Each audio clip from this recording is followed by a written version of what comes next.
Hola, buenas tardes. Hoy estamos con Francisco Fernández, que nos va a hablar de su libro, Lo que nunca te contaron sobre cómo buscar trabajo. ¿Qué tal, Francisco? ¿Cómo estás? Muy bien, muchas gracias por la invitación, Inma, y con muchas ganas de hablar del libro y bueno, de todas esas preguntas que me tienes preparadas, así que seguro que va a ser un buen rato. Sí, bueno, que sepáis que el libro de Francisco da muchas guías sobre cómo poder pasar un proceso de selección y tener éxito en el mismo, vamos.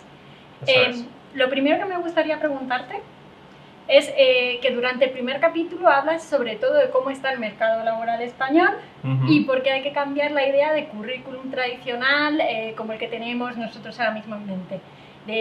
Hablas de reciclarse, de mejorar la empleabilidad y competencias laborales e idiomas. Eso es. ¿Cómo explicarías estos conceptos a las personas que nos están viendo? Genial, pues oye, cuando escribí el libro tengo que decir que no tenía ni idea de todo la que se iba a liar con lo de la COVID, pero sí es verdad que intuía que podía venir una crisis dentro de poco, ¿no? Por todos los cambios financieros y bueno, todo el lío que se veía que estaba habiendo. Entonces, claro, a mí me da la sensación de que cuando tú estás trabajando, llega un momento en el que te acomodas. Pasas a hacer las mismas funciones, no te desarrollas, y yo una de las cosas que siempre hablo en el libro es esa capacidad de optar siempre a un nuevo trabajo. Es un concepto que yo lo denomino como el atractivo profesional, que al final es lo que tú comentas, ¿no? Pues estar reciclándote, estudiar idiomas, formarte, porque tú no sabes qué va a pasar de la noche a la mañana en tu empresa. Y eso ha pasado ahora con el COVID, que ha cogido todos los sectores. Y, por ejemplo, el turismo, ¿no? Tú podías tener tu hotel, estar muy bien, oye, tener tu trabajo, facturar, ganar dinero, y de la noche a la mañana lo pierdes. Y claro, ahí es cuando la gente dice, hostia, ¿qué hago? No piloto de idiomas o tengo que formarme, ¿no? Entonces, uno de los conceptos o una de las claves a través de las cuales gira el libro es esa capacidad de reciclarse. Es decir, tú puedes estar trabajando, estar muy estable en tu empresa, pero eso no te garantiza que vaya a haber un cambio de la noche a la mañana o que entre un partido político nuevo y diga, oye, pues la actividad de tu empresa totalmente prohibida. Así que es fundamental estar siempre en activo y no limitarse solo al trabajo que tú haces, sino a desarrollarse, reciclarse, idiomas. Todo eso habla el primer capítulo. Vale. Dentro del panorama laboral español, hablas de algunos conceptos que son realmente interesantes.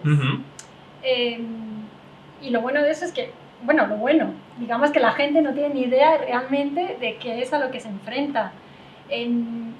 ¿Qué factores de lo más increíbles o lo más absurdos que te hayas encontrado son los que pueden hacer que un currículum sea descartado?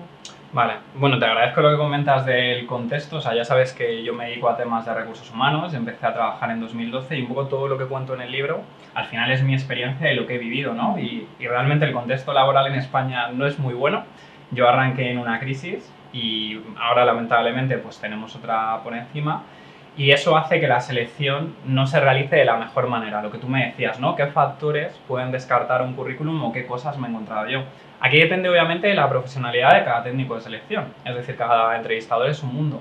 Pero yo sí he visto, por ejemplo, currículums con unas fotos, vamos, que no sé si estaban puestas de broma. Yo recuerdo una foto de una mujer saliendo así como de una bañera, tipo peli de rec, o bueno, o sea, de locura, ¿no? Pero bromas aparte, es verdad que si tú tienes una foto y la foto no aparece cuidada, o sea, yo he llegado a ver fotos que parecía lo de las caras de Belmez, ¿no? De esto que es una casa ahí, pues que está en Andalucía y tiene, bueno, pues fotos muy poco cuidadas, currículums muy extendidos, pero extendidos me refiero a currículums de 6, 8, 10 páginas. Eso a un entrevistador o a un técnico de selección le puede generar pereza, ¿no? El propio hecho de leer el currículum. Y luego el problema que tiene la selección, que yo también lo comento mucho en el libro, es que hay muchos profesionales que acaban trabajando en esta profesión un poco de rebote. Y claro, ahí, pues si tú tienes un prejuicio, si dices, oye, pues me lo invento, pues la gente de Argentina creo que trabajan mal por esto, pues puede haber gente que descarte currículums por nacionalidad. Yo quiero creer que hay muy buenos profesionales en esto, pero es verdad que hay motivos muy subjetivos por los que se puede descartar un currículum, pero la extensión puede ser uno de ellos. Ahora que hablas de la foto, sí me gustaría preguntarte, porque por ejemplo, para procesos internacionales, dependiendo del país, hay algunos donde aconsejan que no pongas foto, como puede ser Estados Unidos, por ejemplo. Entonces, ¿realmente en España el hecho de que tú no pongas una foto te puede sacar de un proceso? A ver, no, yo quiero creer que no. Sí es cierto que hay que pensar que vivimos en un mundo muy superficial, ¿vale? Entonces, a mí cuando digo, me vas a preguntar foto sí, foto no, digo, te debo venir. Pero a ver, la realidad es que si tú tienes una buena imagen, o sea, cuando tú vas a una entrevista eres un producto. ¿Por qué? Porque una empresa te está pagando por tu tiempo, te está pagando por todas las funciones que tú vas a realizar, digamos, por todos los recursos que vas a poner. Entonces, yo siempre tengo el concepto de que una empresa te compra y tú te dejas comprar porque es una transacción económica. Yo no trabajo gratuitamente, a mí la empresa me paga, gano una serie de cosas y yo se las ofrezco a la empresa. Entonces, al ser un producto, el tener una buena imagen, un buen envoltorio, va a ayudar mucho. ¿Qué es lo que ocurre? A menos que sea un puesto de trabajo que te exija tener una determinada imagen, por ejemplo, hay muchos puestos de trabajo tipo pues, promotor, azafato, en el que se busca un tipo de estándar físico marcado por el cliente, en el resto de procesos da más igual. Y no te deberían descartar porque en tu currículum no hubiera una foto. Es verdad que si hay una foto, a ti te ayuda a conectar, porque ves cómo es la otra persona, sabes un poco más de ella. Incluso ya no es el tema del atractivo físico, que esto es súper subjetivo, que hay gente que parece guapa, que parece fea, parece normal, pero depende de los ojos que lo miren, ¿no? Tú, incluso con Brad Pitt, yo conozco un montón de chicas que dicen, oye, Brad Pitt me encanta, y otras que dicen, oye, pues ni con un palo, ¿vale? Es decir, me voy quizás a un extremo. Pero lo que me refiero es que una buena foto no significa que seas más o menos atractivo, sino también la expresión que tú tengas en la foto. Yo veo fotos de gente que sale asustada, sale enfadada, y otras que su expresión, digamos, no verbal es de confianza, de tranquilidad. Así que creo que la foto, si te favorece, la puedes utilizar. Ya depende de la cultura de cada país, es lo que tú comentas. Es verdad que España no se caracteriza por ser un país en el que el currículum se cuiden mucho temas de privacidad, es decir, aquí ponemos la edad, se pone la foto. Sé que hay otros países en los que la foto no es necesaria, pero en la mayoría de puestos de trabajo en los que no se requiere tener una buena imagen de por sí, no te deberían descartar por no tener una foto. Vale, y ahí, hablando de prejuicios... Uy, va. A ver. ¿Cómo hacemos frente a los prejuicios? Vale, lo que hay que entender es que los prejuicios son muy naturales, ¿vale? Y a ver, yo siempre digo que en España, yo no sé qué valores hay en España, pero uno de ellos es la pillería y también nos gusta ver mucho la paja en el ojo ajeno. Entonces siempre va a haber prejuicios y no es algo malo porque, a ver, si el ser humano ha llegado hasta donde está es de tener ciertos prejuicios, de ver la parte más negativa, juzgar, etc. No debería ser lo mejor ni lo más objetivo, pero todo currículum va a despertar unos prejuicios y es lo que tú tienes que preparar como candidato. Yo pongo un ejemplo muy sencillo, con la formación. Si yo una carrera de 5 años he tardado en hacerla 8, por ponerte un ejemplo, yo sé que eso le va a despertar un prejuicio negativo al entrevistador, porque va a decir, oye, ¿este tío qué ha hecho? ¿Por qué ha tardado tanto tiempo en terminar la carrera? O si yo, por ejemplo, he estado 5 años desempleado, sé que el entrevistador va a decir, oye, ¿qué ha pasado en este gap? ¿No? Entonces, los prejuicios no se pueden parar, porque dependen de la mente de la otra persona, pero tú preparando tu perfil y analizando el currículum, sí que puedes detectar qué prejuicios o qué aspectos negativos crees que la otra persona va a ver en ti. Yo pongo un ejemplo. Yo soy psicólogo de formación. Entonces, si aspiro a un puesto muy técnico, un posible prejuicio puede ser mi carrera, que me digan, a ver, ¿qué hace un psicólogo en un puesto de ingeniero?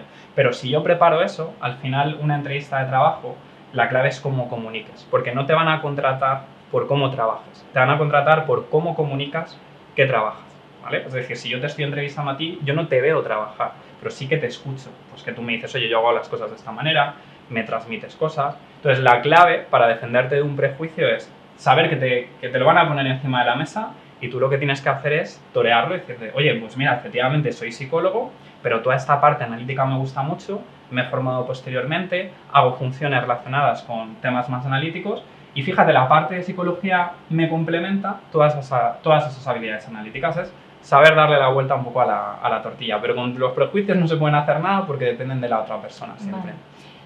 Entonces, lo que tú me estás diciendo es que básicamente dependemos de cuál es la personalidad de nuestro entrevistador.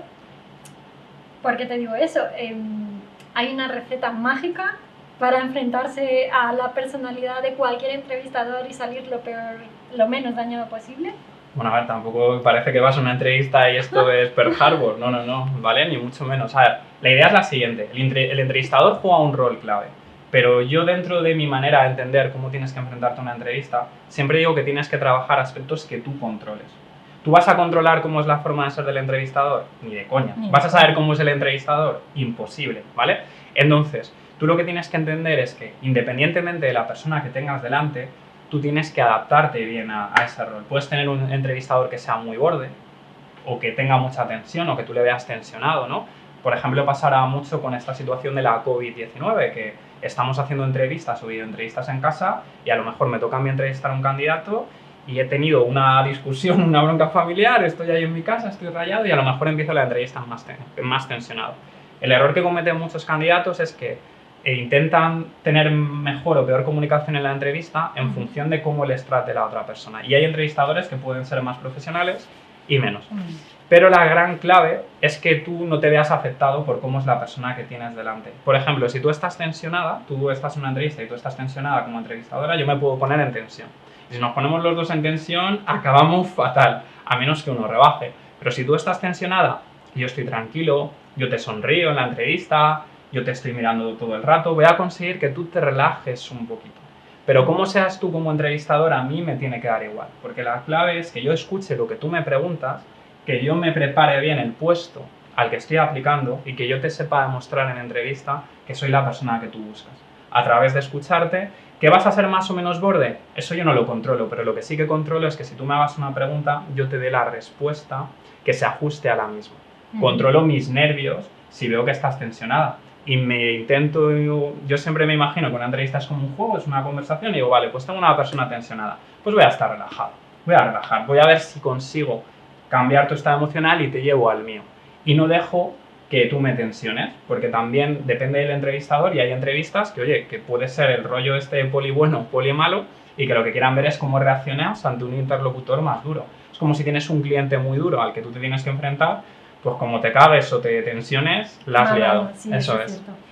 Bueno, otra de las preguntas que tengo preparado es el tema de los currículums de bulto. ¿Eso es cierto o no es cierto? Los currículums de bulto. Sí. Vale, yo creo que te refieres, porque esto la gente dirá, ¿qué es esto de los currículums de bulto? Es una montaña. Yo creo que te refieres, y es verdad, a cuando, o sea, nosotros cuando hacemos selección, hay veces que la hacemos con los recursos que tenemos en la empresa, pero en otras ocasiones trabajamos con empresas que nos ayudan en el proceso, como puede ser un headhunter, un consultor.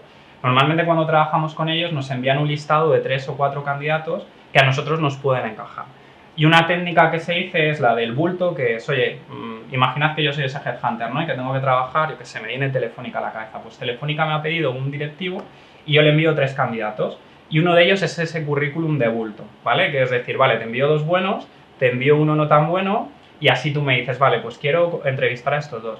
A ver, aquí depende un poco de la profesionalidad del headhunter. Yo también te digo que cuando yo trabajo con un headhunter y si yo le pido rojo y me envía un rojo un poco claro, un rojo un poco fuerte y me envía un violeta, le digo, tío, ¿qué me estás pasando aquí con el violeta? Que no me la vas a colar. Pero sí es verdad que hay headhunters que utilizan esa técnica. Hay un libro muy bueno, ya que hablamos del libro, que se llama Las trampas del deseo, que tiene que ver con temas de cómo el ser humano toma decisiones y dice que cuando comparamos cosas nos cuesta poco cuando hay 2 cosas muy parecidas, pero una tiene una característica mejor que la otra, ¿vale? Sí. Es decir, si tenemos que ir de viaje, nos cuesta menos comparar una oferta de irnos a un hotel de París que no haya desayuno con otro que sí lo tiene, frente a uno de Miami. También pone un ejemplo que a mí me parece muy gracioso, que dice que si quieres salir de fiesta y ligar, salgas con una persona que sea físicamente parecida a ti, pero como una versión más afeada, porque así ven a los 2 y comparas fácilmente. Entonces, claro, ¿cuál es el truco que hacen muchos headhunters? Pues lo que te envían es un candidato que cumple el 80%, me lo invento, y otro que te cumple el 60%. Pero que saben que cuando haces la foto de los 2 vas a decir, oye, los 2 me encajan, pero este que cumple el 80% me encaja un poco más. Habrá algunos que envíen currículums al bulto y otros que no, pero ahí también depende de la empresa. Además, y a mí me ha tocado decirle al headhunter, oye, tío o tía, esto no es lo que te estoy pidiendo. Luego hablas también de que es importante acudir, o sea, saber cuando un proceso te interesa, quién es el headhunter o la empresa que está detrás. O sea, ¿cómo es posible llegar a esa información? Bueno, es complicado, pero se puede. A ver, la idea es la siguiente. El problema que tiene mucha gente cuando aplica a ofertas de trabajo es que solo utiliza el canal de aplicar una oferta de trabajo. Claro, si tú te inscribes a una oferta y tienes que competir contra otras 500 personas que se han inscrito, tienes muchas menos posibilidades de que vean tu currículum. ¿Cuál es una de las técnicas que yo recomiendo? Pues si tú tienes la posibilidad, te vas a esa empresa, te vas a LinkedIn y buscas técnicos de selección. Entonces puedes conectar con alguno de ellos y decirle, o sea, no meterle un mensaje, que a mí a veces me ponen mensajes que parece, yo que sé, un apartado de la Biblia así gigante, estoy buscando trabajo, no. Un mensaje muy corto que sea, oye, estoy interesado en tu perfil, me gustaría conectar contigo, y en el momento que el entrevistador o el técnico de selección te acepta, le dices, oye, mira, que he conectado contigo porque he visto una oferta X, me gustaría pasarte mi currículum. Y así te contestan, les puedes enviar el currículum. Al final estás haciendo lo mismo, es decir, en vez de apuntarte a una oferta en la que hay 500 personas, vas directamente al entrevistador y le facilitas tu currículum. Entonces así te aseguras más visibilidad y también demuestras ese interés. Pero la gran clave de hacer esto es poner un mensaje muy escueto, muy cortito, porque hay candidatos que es normal, que te cuentan la vida en verso y al final eso no genera un impacto tan positivo. Al final es utilizar distintos medios con el mismo fin. En vez de me apunto a una oferta por InfoJobs, por decir un portal, me voy al entrevistador, conecto con él y le envío mi currículum.